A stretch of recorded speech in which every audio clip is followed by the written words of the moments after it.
İcbari tibbi sığorta üzrə xidmətlər zərfinə dəyişikliklər edilib. Dəyişikliyə əsasən maqnit rezonans tomoqrafiyası və kompüter tomoqrafiyası müayinələri üçün yeni ödəmə qaydası müəyyən edilib.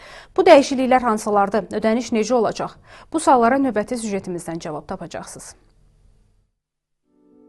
Azərbaycan Nazirlər Kabinetinin 24 aprel 2025-ci il tarixli qərarına uyğun olaraq edilən dəyişikliyə əsasən sözügedən xidmətlərdən istifadə edən pasientlər xidmətlər zərfində nəzərdə tutulan tarifin 20% həcmində müştərək maliyyələşmə məbləği ödəyəcəklər. Tibbi xidmətin tarifi üzrə qalan məbləği isə icbari tibbi sığorta üzrə Dövlət Agentliyi tərəfindən aparılacaq. Yeni mexanizm yalnız ixtisaslı həkim göndərişi əsasında dövlət və özəl tibb müəssisələrində tətbiq ediləcək.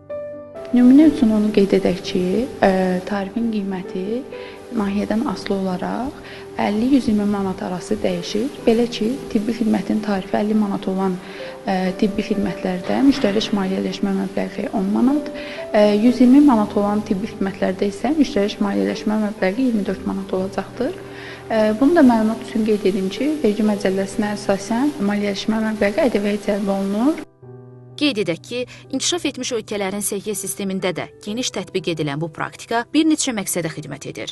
İlk növbədə vətəndaşların yalnız həqiqətən ehtiyacı olduğu hallarda mürəkkəb diaqnostik müayinələrə yönləndirilməsini təmin edəcək. Agentlik bu addımdan tibbi xidmətlərdən daha məqsədyönlü istifadənin təmin edilməsini hədəfləyir. Eyni zamanda müştərək maliyyələşmənin tətbiqi tibbi resursların daha düzgün idarə olunmasına şərait yaradacaq. Sacidə Hüseynova, Arzu Sadiqov, NTV Xəbər.